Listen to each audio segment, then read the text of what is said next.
क्या आप भारत में अपना पहला बिजनेस शुरू करने का सपना देख रहे हैं? अगर हाँ, तो ये विश्लेषण आपके लिए ही है। आज हम 2026 में पहली पीढ़ी के उद्यमियों के लिए बने सरकारी सपोर्ट सिस्टम को समझेंगे और यकीन मानिए, ये अब सिर्फ लोन देने से कहीं ज्यादा है। अक्सर सबसे बड़ा और पहला सवाल यही आता है, बिजनेस शुरू तो करना है, पर बैंक को सिक्योरिटी या कोलैटरल के तौर पर दिखाने के लिए कुछ है नहीं। और ये एक ऐसी दीवार है जिसने न जाने कितने ही बेहतरीन आइडियाज को हकीकत बनने से रोक दिया है। और जब हम कहते हैं पहली पीढ़ी के उद्यमी, तो हमारा मतलब उन लोगों से है जो अपने दम पर बिल्कुल स्क्रैच से शुरुआत कर रहे हैं, जिनके पास कोई बना बनाया पारिवारिक बिजनेस या विरासत में मिली पूंजी नहीं है। ये सफर उन्हीं को समर्पित है। ठीक है, तो चलिए इसमें गहराई से उतरते हैं। हमारा सफर 5 पड़ावों में बटा है। सबसे पहले हम उस पहली चुनौती को समझेंगे, फिर हम आपके कोलैटरल फ्री टूल किट को खोलेंगे, इसके बाद आपके डिजिटल स्टार्टिंग पॉइंट पर चलेंगे, सफलता का ऑफिशियल रोड मैप देखेंगे और आखिर में जानेंगे कि फंडिंग से आगे और क्या-क्या मदद मौजूद है। तो सबसे पहले ये समझना जरूरी है कि 2026 में सरकार का नजरिया पूरी तरह बदल गया है। अब बात सिर्फ लोन देने की नहीं रही, बल्कि एक पूरे इकोसिस्टम को बनाने की है जो बिना किसी कोलैटरल के आपको सपोर्ट करे। इस इकोसिस्टम के दिल में है ये 4 बड़ी योजनाएं। आप इन्हें वो खास औजार समझ सकते हैं जिन्हें कोलैटरल की समस्या को जड़ से खत्म करने के लिए ही डिजाइन किया गया है। समझिए, ये आपकी शुरुआती टूल किट है। तो ये हैं हमारी टूलकिट के 4 सबसे अहम औजार और हर एक खास काम के लिए है। देखिए, PMEGP यानी प्रधानमंत्री रोजगार सृजन कार्यक्रम, ये नई मैन्युफैक्चरिंग और सर्विस यूनिट्स के लिए है जिसमें सब्सिडी का बहुत बड़ा फायदा है। स्टैंड अप इंडिया खासतौर पर महिला और SC और ST उद्यमियों को ताकत देता है। PM मुद्रा छोटे व्यवसायों के लिए है और SIFS ये टेक और इनोवेशन वाले स्टार्टअप्स को सपोर्ट करता है। अब PMEGP की सबसे जबरदस्त बात सुनिए।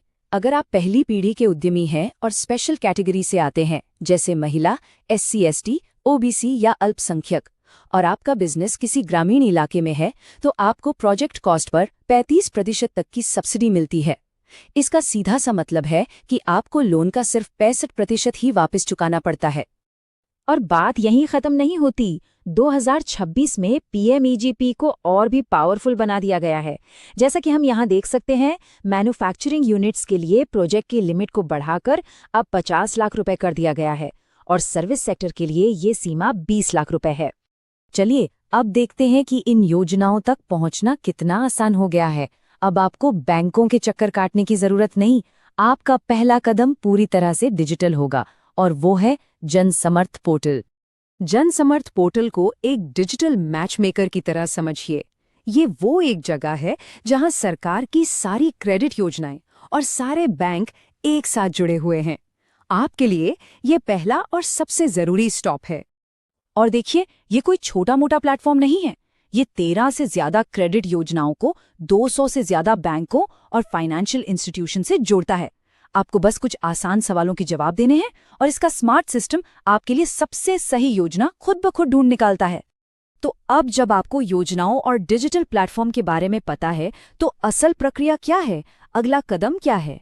तो ये है आपका ऑफिशियल सक्सेस रोड मैप, एक स्टेप बाय स्टेप गाइड जिसे आपको फॉलो करना है। लेकिन प्रक्रिया शुरू करने से पहले एक बात गांठ बांध लीजिए। आपकी डिटेल्ड प्रोजेक्ट रिपोर्ट यानी DPR ही आपका सबसे जरूरी दस्तावेज है। याद रखिए, 2026 में बैंक सिर्फ आपके आइडिया को नहीं, आपकी DPR को पढ़ते हैं। तो ये पक्का कर लें कि आपके सारे कैलकुलेशंस और अनुमान पूरी तरह से लॉजिकल हों। चलिए अब रोड मैप पर चलते हैं। स्टेप 1, उद्यम रजिस्ट्रेशन, जो आपके बिजनेस का बर्थ सर्टिफिकेट है। स्टेप 2, EDP यानी एंटरप्रेन्योरशिप डेवलपमेंट प्रोग्राम की ट्रेनिंग, जो सब्सिडी पाने के लिए अक्सर जरूरी होती है। स्टेप 3, एक मजबूत DPR तैयार करना, जिसकी बात हमने अभी की। और स्टेप 4, जो सबसे अहम है, CGT-MSE कवरेज सुनिश्चित करना। अब ये CGT-MSE क्या है, समझिए। यही वो जादू की छड़ी है जो कोलैटरल की समस्या को दूर करती है। ये सरकार का एक गारंटी फंड है जो बैंकों को 5 करोड़ रुपए तक के लोन के लिए सुरक्षा देता है। मतलब अगर बैंक आपसे कोलैटरल मांगे तो उन्हें CGT-MSE के बारे में याद दिलाएं। जैसा कि हमने शुरू में कहा था, ये कहानी सिर्फ फंडिंग की नहीं है। सरकार अब आपको अनुभव और कानूनी नियमों को समझने में भी मदद करती है, जो किसी भी नए बिजनेस के लिए आप जानते हैं कितना जरूरी है।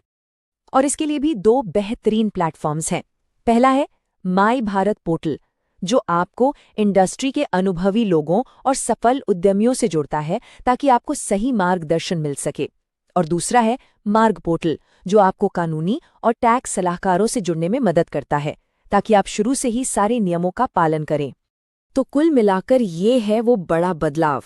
पुराने तरीके में सरकार सिर्फ लोन देती थी, लेकिन 2026 के नए तरीके में आपको एक पूरा इकोसिस्टम सपोर्ट करता है, जिसमें फंडिंग, गारंटी, ट्रेनिंग, मेंटरशिप और कानूनी सलाह सब कुछ शामिल है।